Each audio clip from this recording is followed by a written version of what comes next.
Derek tersenyum, kamu sudah mendapatkan segalanya. Tapi kamu masih saja berusaha menjatuhkanku. Apa semua yang kamu dapatkan sekarang belum membuat kamu puas, Sagara? Aku bertanya. Cukup jawab iya atau tidak. Kalau iya atau tidak, apa urusannya denganmu? Tentu saja menjadi urusanku dan urusan keluarga kita. Karena yang kita lakukan akan mempengaruhi reputasi perusahaan. Derek menarik nafas panjang. Apa yang kamu pikirkan hanya tentang reputasi perusahaan? Apa kamu pernah memikirkan perasaanku sebagai seorang kakak? Bahkan untuk menanyakan hal sensitif begitu, kamu membahasnya di depan orang lain. Kamu berusaha mempermalukanku atau bagaimana? Sagara menatap wajah Derek dari samping. Mempermalukan katamu. Kamu yang mempermalukan kamu sendiri. Entah kamu sadar tidak, sejak kamu membawa Cassandra ke perusahaan ini, semua pasang mata tertuju pada kalian. Setiap gerak-gerik kalian selalu diawasi. Tapi kamu dengan santainya masih bertemu dengan Cassandra. Sagara menjeda sesaat kalimatnya untuk mengatur emosi. Kamu jauh lebih berpengalaman dariku.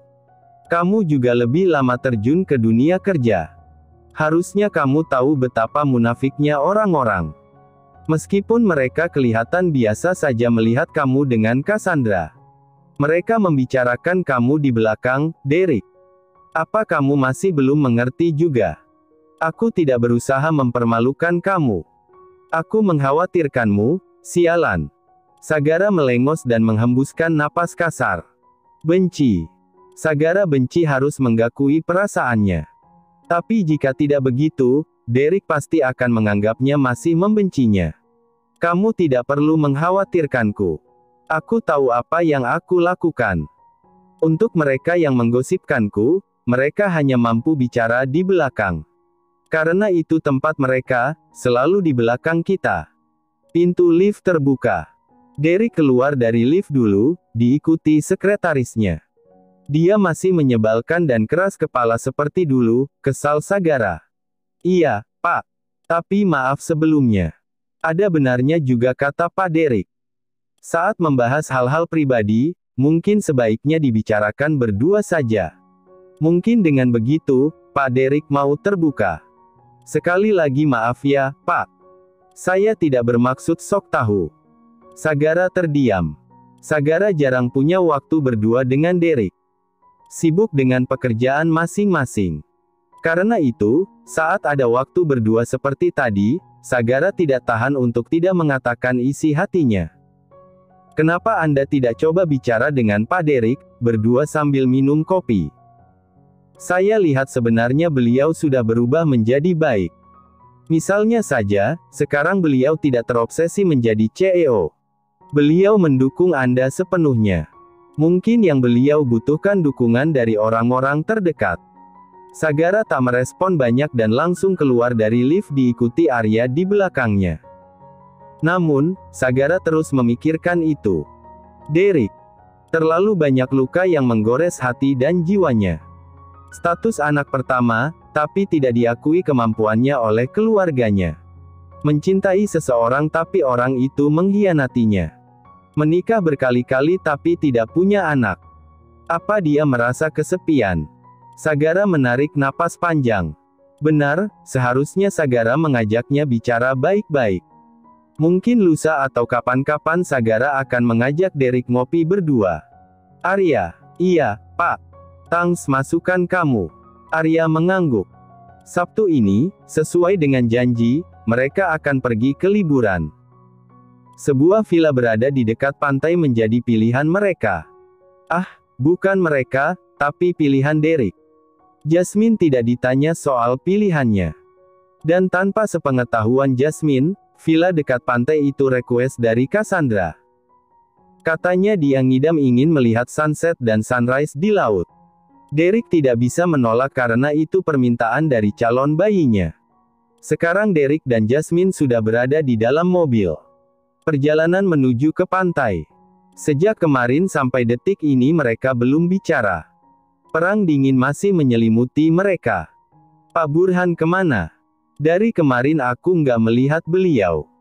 Kamu nggak pecat beliau karena beliau mengantarku ke restoran itu memergoki kamu dan Cassandra kan? Apa isi kepalamu tentangku senegatif itu? Beliau sudah bekerja denganku selama bertahun-tahun, kamu pikir semudah itu memecat beliau?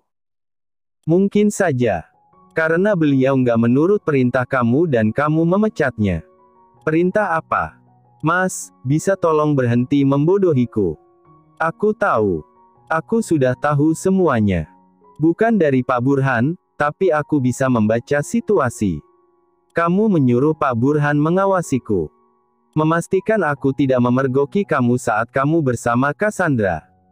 Misalnya saat kalian berada di restoran A, Pak Burhan akan membelokkan mobil melewati jalan lain yang tidak melewati restoran itu.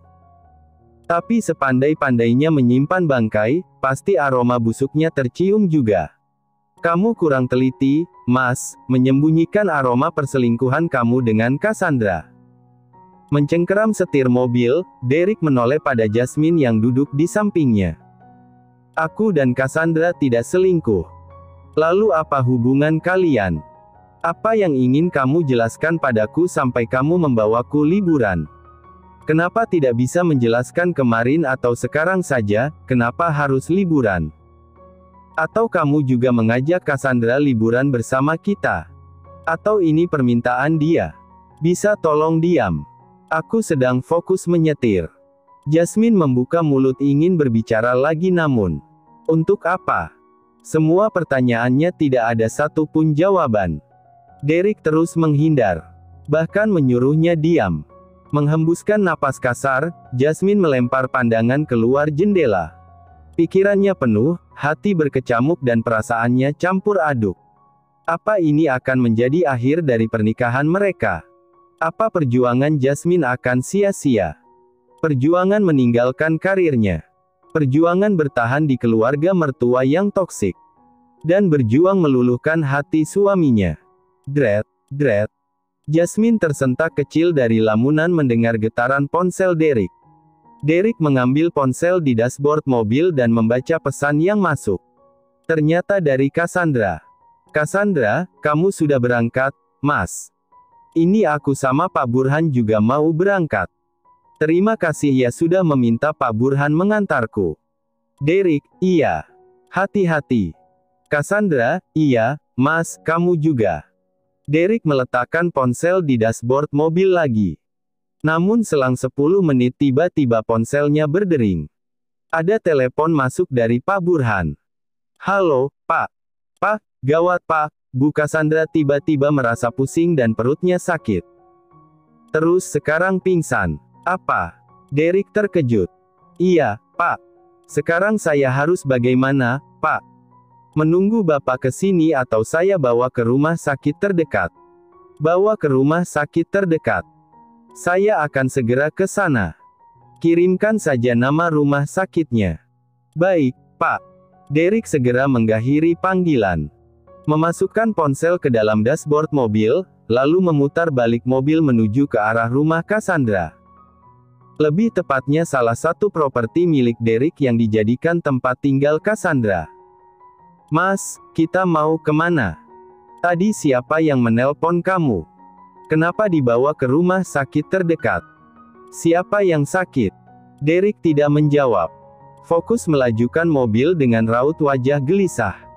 Dengan tak sabaran memencet klakson saat mobil di depan sangat lambat. Sial, Derek berulang kali mengumpat sambil menyalip mobil. Dia harus buru-buru tapi mobil-mobil ini lambat sekali. Mas, bisa pelan-pelan bawa mobilnya. Hati-hati. Jasmine sampai berpegangan pada gantungan di atap mobil. Entah siapa yang dibawa ke rumah sakit sampai Derek sekhawatir ini. Seolah nyawanya akan ikut melayang jika seseorang itu tidak bisa diselamatkan.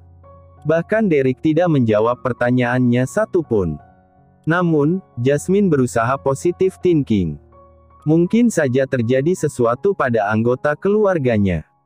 Mungkin Natasha atau Prayoga mengalami musibah. Wajar kan Derek sekhawatir itu jika keluarganya kenapa-napa. Iya, pasti begitu.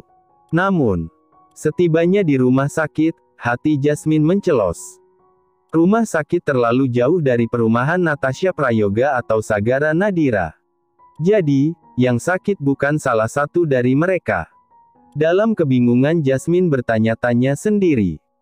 Mas kita, belum sempat Jasmine menyelesaikan kalimatnya, Derek keluar dari mobil dan buru-buru masuk ke dalam rumah sakit. Sedangkan Jasmine masih diam di sana, mematung dengan perasaan campur aduk. Tidak, Jasmine menggelengkan kepala.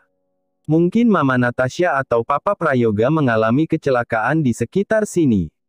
Karena itu Mas Derek ke rumah sakit ini dan terburu-buru. Aku harus mengikutinya. Setelah menata hati, Jasmine juga turun dari mobil. Jasmine cukup kesulitan mencari keberadaan Derek. Larinya kencang sekali. Dan Jasmine juga tidak tahu nama pasien yang dijenguk suaminya. Jadi satu-satunya solusi, Jasmine bertanya orang-orang yang duduk di kursi tunggu sambil menyebutkan ciri-ciri suaminya. Oh iya, Mbak, saya lihat. Ke sana. Terima kasih. Jasmine sudah bertanya pada 3 orang dan mengikuti arahan mereka. Dan sekarang disinilah dia, di sebuah lorong rumah sakit, menatap pada sosok laki-laki yang dia kenal. Pak Burhan, panggilnya sembari mendekat. Beliau yang sedang mondar-mandir di depan sebuah ruangan, mengangkat kepala. Matanya melotot dan bahunya tersentak kecil.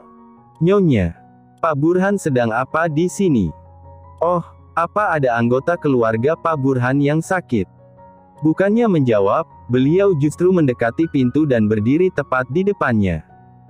Seolah menghalangi pandangan Jasmine. Pak, itu saya. Tolong jangan ada yang ditutupi lagi, Pak. Saya ingin tahu. Nada suara frustasi dan sorot mata sendu itu, membuat Pak Burhan tidak tega. Lebih tidak tega lagi kalau nyonyanya melihat pemandangan di dalam ruangan ini. Yang pasti akan menyakiti hatinya. Pak, tolong.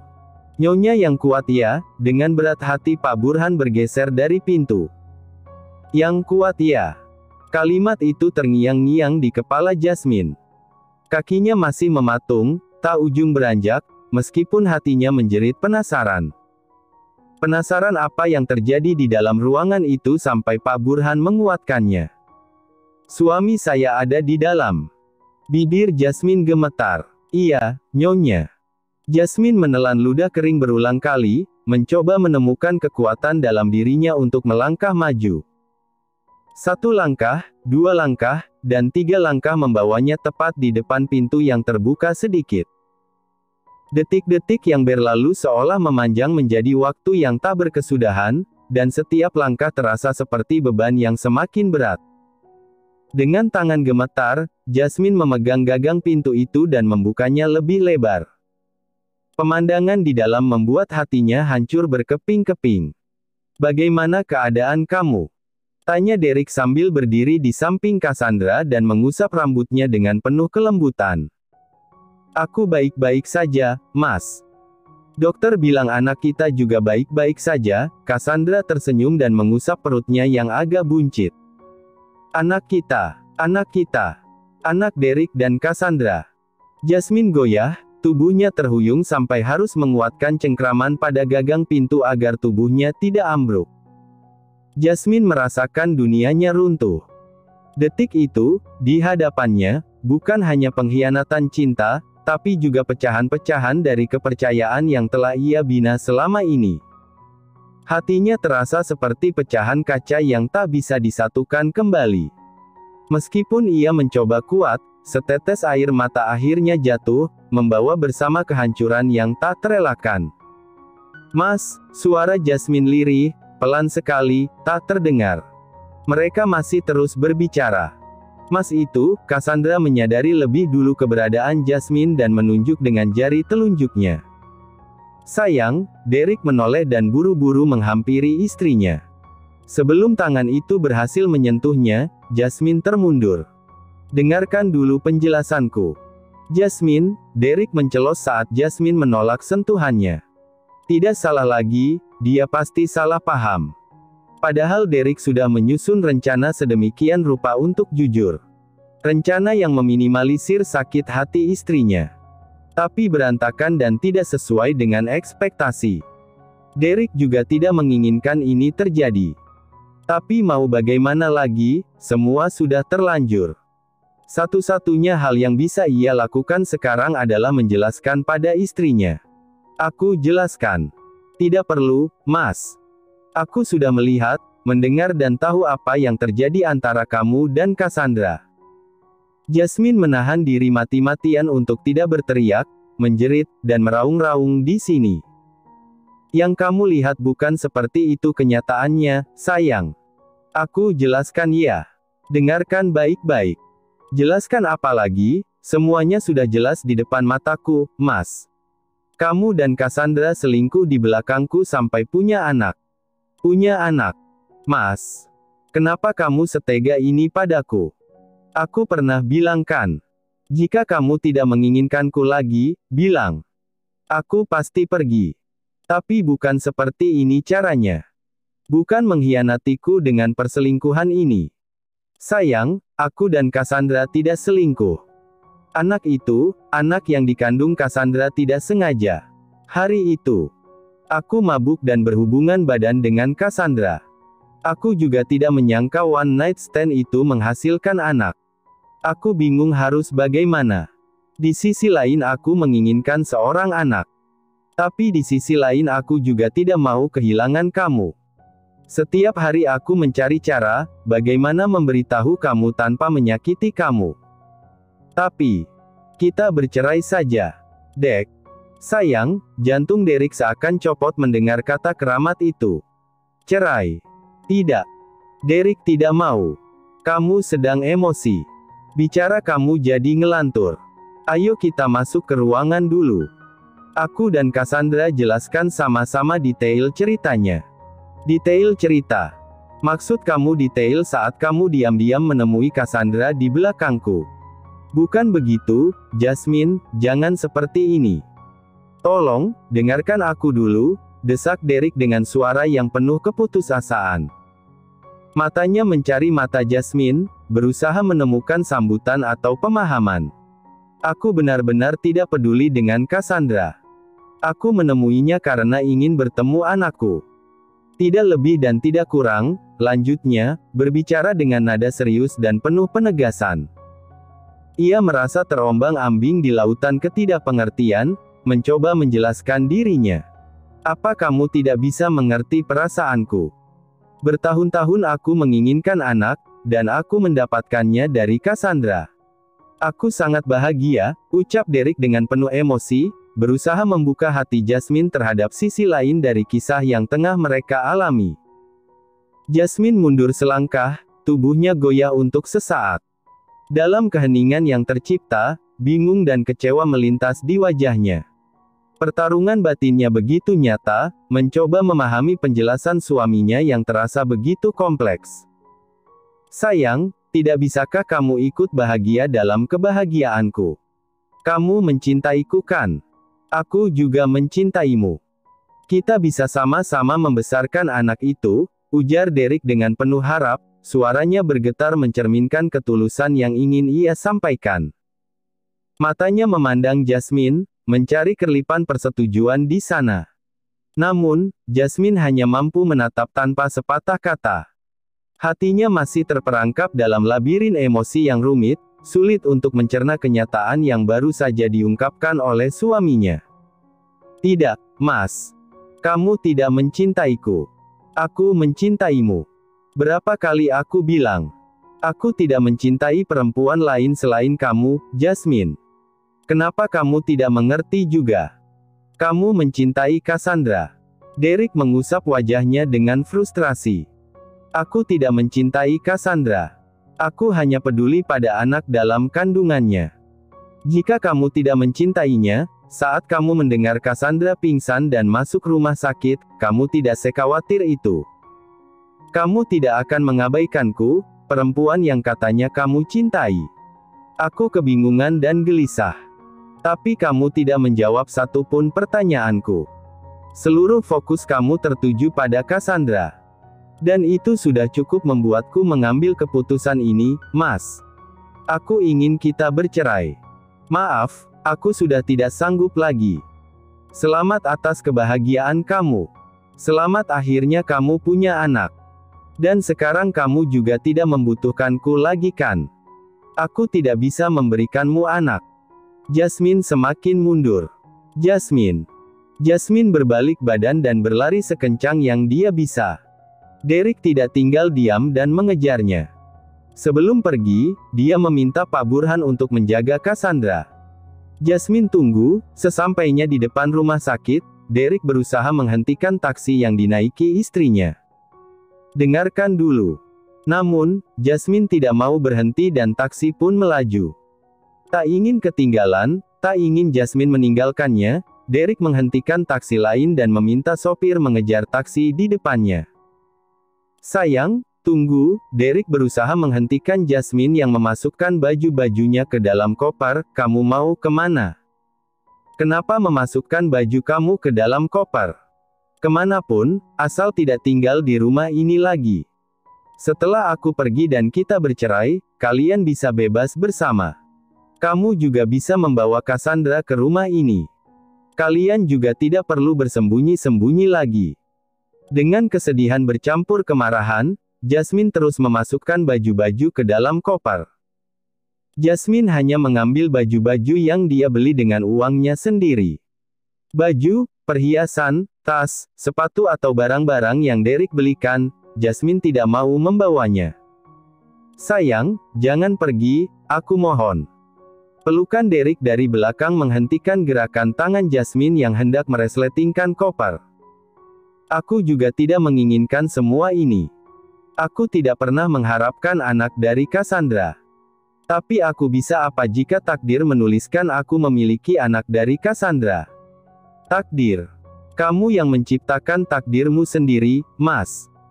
Kamu kan yang merekomendasikan Cassandra bekerja di klinik perusahaan. Seandainya kamu tidak melakukan itu, kamu dan Cassandra tidak akan sering bertemu. Tidak akan ada kecelakaan cinta satu malam seperti yang kamu ceritakan. Jasmine mendonggak agar air matanya tak jatuh. Sudah cukup ia menangis nyaris setiap hari selama menjadi istri Derek. Jasmine tidak mau menangis lagi. Lelah. Fisik dan psikisnya sudah terlalu lelah. Jujur saja, Mas. Kamu masih mencintainya kan? Kamu belum move on dari cinta pertamamu kan? Aku harus mengatakan apa agar kamu percaya aku sudah tidak mencintai Cassandra? Aku harus apa? Jasmine melepas tangan Derek yang melingkar di perutnya. Namun pelukan itu justru semakin erat. Please, sayang. Aku mohon. Mas, tolong, aku capek. Kamu menyiksaku. Aku ingin pulang ke rumah orang tuaku. Aku lelah, sungguh. Derek masih memeluk erat. Enggan melepaskan, kini justru menyarukan hidung di rambut dan sekitar leher istrinya. Derek selalu melakukan ini setiap pagi sebelum berangkat ke kantor dan setiap malam sebelum tidur. Jika mereka pisah, tidak akan ada lagi kenyamanan seperti ini. Mas. Dengan berat hati Derek melepas pelukan. Aku izinkan kamu pulang ke rumah orang tua kamu untuk menenangkan diri. Tapi setelah itu pulang ke sini ya. Tidak akan pernah, tekad Jasmine dalam hati. Sayang, kamu nggak mau ngidam. Nadira yang sedang tiduran di sofa sambil nonton TV, menatap pada suaminya yang memijat kakinya. Sejak kehamilan kedua ini, Sagara jadi sering memanjakannya. Contohnya sekarang. Meskipun kaki Nadira tidak capek, Sagara memaksa memijat.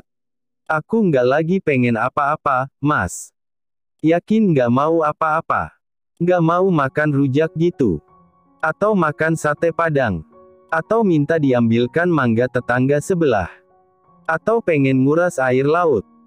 Nadira terkekeh, ya kali nguras air laut. Lagian ya Mas kalau nggak pengen makan sesuatu, masa dipaksa-paksa? Kamu juga aneh, biasanya suami suka ngeluh istrinya ngidam, kamu malah minta aku ngidam.